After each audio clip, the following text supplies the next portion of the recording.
Well, good evening, everyone. It's a pleasure to be here tonight with so many inspiring women and men that are shaping the future of our industry in our state. I thought I'd start off with a quote, a very apt quote, from a great aviation pioneer, Amelia Earhart. And she said, "The most difficult thing is the decision to act. The rest is merely tenacity. The fears are paper tigers. You can do anything you decide to. You can act to change and control your life. And the procedure, the process, is its own reward." So mining in New South Wales has certainly changed from when I first started in 1982. So whilst it may have said 35 years, it's actually probably closer to 40, especially in terms of women's participation. But the real question is, has it changed enough to unlock our full potential and to also truly deliver the diversity dividend to our companies? We see more women entering the industry today, but the real opportunity for long-term, rewarding careers lies in how we take control of our career path, how we back ourselves and shape our future. And tonight, I would like to reflect on how we do that through resilience, voice, and self-leadership. So when I began my mining engineering degree at the University of New South Wales in 1982, according to the New South Wales Minerals Council, women made up less than 7% of the New South Wales mining workforce. But most of those were in clerical roles.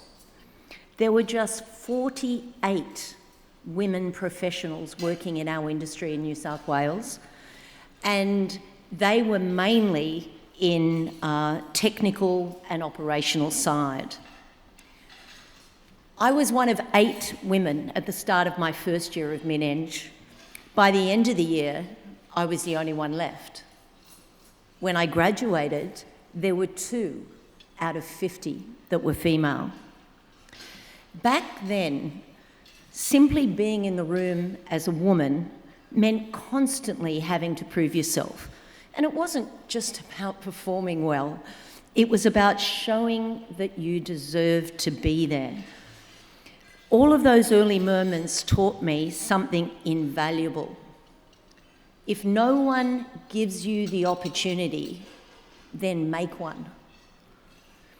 After second year, I had difficulty getting practical work experience, similar to many students today. But just imagine how hard it was for a woman in 1983. I ended up working in coal in the Hunter Valley. Welcome to the member for Hunter Valley here today. And back then it was considered unlucky to have a woman underground. In the first week, we cut so much coal that we had a record ever weekly bonus. So suddenly I was pretty popular. I am not going to talk much about the second week when I crashed the shuttle car into the rib and had to bear the female driver taunts for the next 3 months, but suffice to say it was a good initiation. In my third year of uni, I was nominated for an award by the School of Mining Engineering. And the award was sponsored by the New South Wales Coal Miners Association. And it consisted of a prize of $200, which that was a lot of money back then, and also an opportunity to speak at a big industry event, somewhat like this. However, when the coal managers realised that I was a woman, I mean, Victoria, it's really not a masculine name, they rejected my nomination because, and I quote, "A woman was very unlikely to make their career in coal mining or the coal industry, so what would be the point in giving it to her?" So to give them credit, the school stuck to their guns and threatened to take it to Willacy, which was a big current affairs show back then. And I eventually was awarded the prize. I got a cheque in the mail. That's it. Nothing else. And I thought about those coal manager comments many times later in my career, when my team and I were selling more than 200 million tonnes of coal annually around the world. That early resistance built the foundations of a mindset that I've carried throughout my career. Resilience, self-determination, and the importance of lifting others up as you go along your path. By 1986, women were still rare in technical roles in our industry.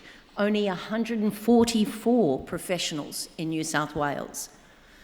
The challenge wasn't just in getting in, it was figuring out how to stay, how to grow, how to be promoted, and how to lead. Recently, at an Institute of Engineers International Women's Day event, I sat with a table of 10 female engineering students. Not one of them was studying earth sciences or a processing degree. And that tells us something, not only about our industry's struggle to sell ourselves as an attractive place for women to work, but also about the opportunity that lies ahead for all of us. We need to do better at inviting women into this sector. But importantly, we women must also step into that opportunity and create our own career momentum. So how do we do this? Well, I've always found that exploring what I like or don't like is really important.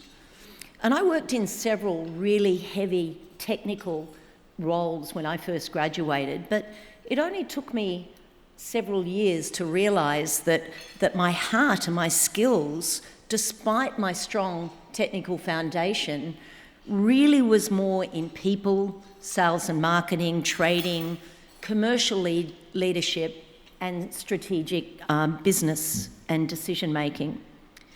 So I talked to people that were in those roles. I identified the gaps in my skills and I filled them, whether through additional university or through on-the-job learning. And I backed myself. I wasn't afraid to start again at several levels below where I was because I wanted to drive that pivot in my career. And I learned that no one was going to map out my future except me. So by 2024, according to the New South Wales Minerals Council, women made up 14% of the New South Wales mining workforce, with close to 60% of those women in technical, operational, and leadership roles. So that's progress. It's steady, but not seismic. Importantly, many of us are much better qualified. So in 2021, 30% of the women in New South Wales mining had a bachelor's degree versus 14% for men. So we are investing in ourselves. And that's my key message. Don't wait for others to pave the road. Pave it yourself. In my career journey over the last 40 years, I pivoted from technical roles to sales and trading, resources financial analysis, commodity analysis, M&A, broking leadership to corporate leadership. And I had the privilege, Amanda, of being in that 2016 meeting, helping BHP look at where we wanted to be by 2025. I also started BHP's market analysis and economics group, and I had the privilege of leading marketing for their minerals globally. My latest reincarnation since 2020 has been as a non-executive director for companies in industries as diverse as mining, energy, environment, banking, and investment, including with Evolution Mining, who's one of our sponsors tonight. I continue to learn and grow every day. None of these opportunities were handed to me on a plate. I made plans, I filled the gaps, I asked advice from sponsors and mentors, and I focused on the outcomes. Now, there are certainly structural improvements that still need to be made in our industry to attract, develop, and retain women. Flexible work, shared parental leave, strong leadership pipelines, but I firmly believe that our mindset matters most. I have two fabulous daughters in their 20s, and neither chose to work in this industry, but working throughout their childhood wasn't always easy. A big lesson for me on the work-life balance conundrum is that it's not the balance of work and life that matters the most. And in fact, I think that trying to balance both probably makes us mediocre at both.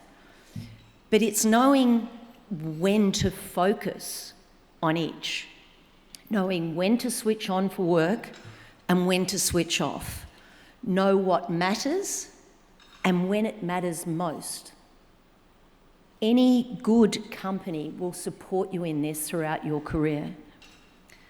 Having a supportive partner, team, or mentor can make a world of difference.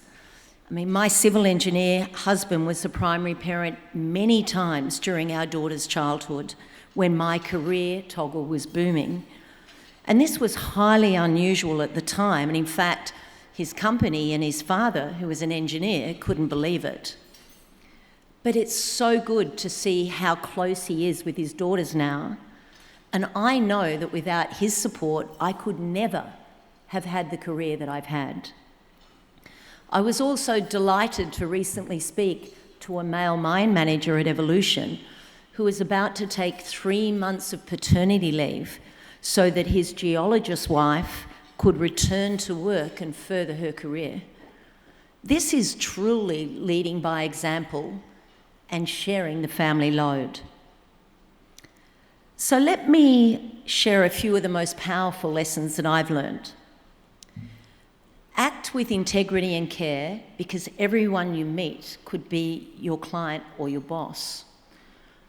Be authentic, whether you're talking to miners on site, customers in Asia, or execs in the boardroom. Consistency matters. Speak up. Don't wait to be asked because you may never be. Listen effectively. Debate the pros and cons of all of the views in the room, and don't dominate conversations with predetermined outcomes. This is especially important as you become more senior. Challenge respectfully. Great ideas go further when delivered with openness and collaboration. Build your circle. This is like a personal board of directors sitting around your table, people you trust to tell you the truth. Both in and outside of the workplace, your parents or your grandparents may be on this table.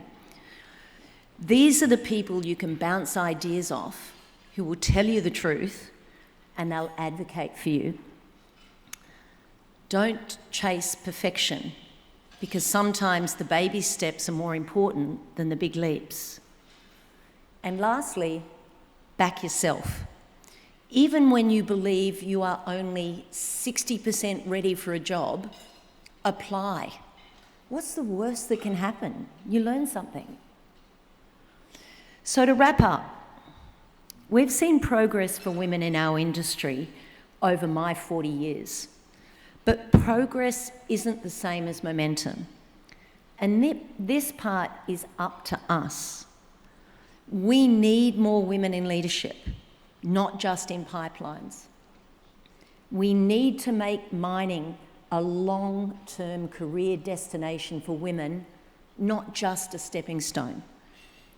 We need to keep challenging the culture in our workplaces, not just for the sake of fairness and diversity, but for the sake of better business outcomes.